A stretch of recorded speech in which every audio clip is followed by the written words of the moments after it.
안녕하세요, 피커TV입니다. 일본 아베 내각이 한국의 경제보복을 두 차례나 시행하는 과정에서 치명적인 실수 한 가지를 했다는 현지 보도가 나왔습니다. 미국이 적극 관여하지 않았던 것도 일본 측에 화가 나서였다는데요. 어떠한 내용인지 알아보았습니다. 한일 간의 무역 분쟁으로 인해 일본에 적지 않은 타격이 발생하자 일본 정부 내에서도 비판의 목소리가 나오고 있습니다. 20일 아사히 신문이 발행하는 주간지 아에라에서 외무성을 빼고 달리기 시작한 아베 정권의 싸움 방식은 잘못됐다라고 보도했습니다. 아베 내각은 한국의 두 차례 경제보복을 진행하는 과정에서 외무성을 철저히 배제하고 진행했다고 하는데요.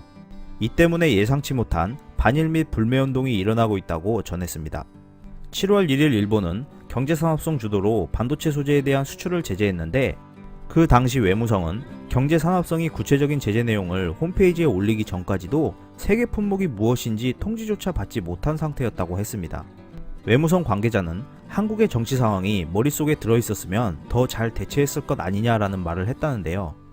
일본은 당연히 했어야 할 외교 채널도 움직이지 않았고 동맹국인 미국에 사전 통보도 하지 않아서 미국 정부 관계자가 몹시 분개했다고 합니다.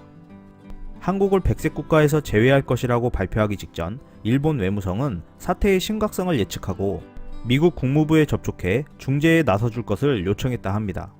그래서 미국 정부 고위 관계자가 7월 30일 한일 양국의 분쟁을 일시 정지하는 스탠드스틸 합의를 제안한 것이라는데요.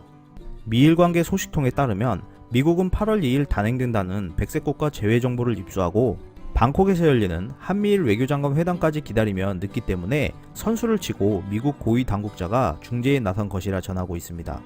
이러한 미국 움직임의 배경은 일본 외무성이 미 국무부에 요청한 것으로 트럼프 대통령 또는 폼페이오 국무장관이 일본을 카운터 파트너로 요청하면 사태를 바꿀 수 있다는 조언이 발단이 되었다고 합니다. 하지만 스가 관방장관의 발언에서 알 수 있었듯이 총리실에서 외무성의 영향력이 거의 없었다는 것을 확인할 수 있었습니다. 또한 청와대 국가안보실장이 7월 말 극비리에 일본에 파견되어 야치 쇼타로 국가안보 국장과 담판을 지으려 했으나 유감스럽게도 좌절되었다고 합니다. 그리고 일본이 지금의 상황까지 온 것은 외무성을 제외한 것뿐만 아니라 정치적인 요인도 있었다고 하는데요. 일본 정부 관계자 중 한 사람은 참의원 선거 목적의 움직임이라고 해도 어쩔 수 없다라고 말했다 합니다.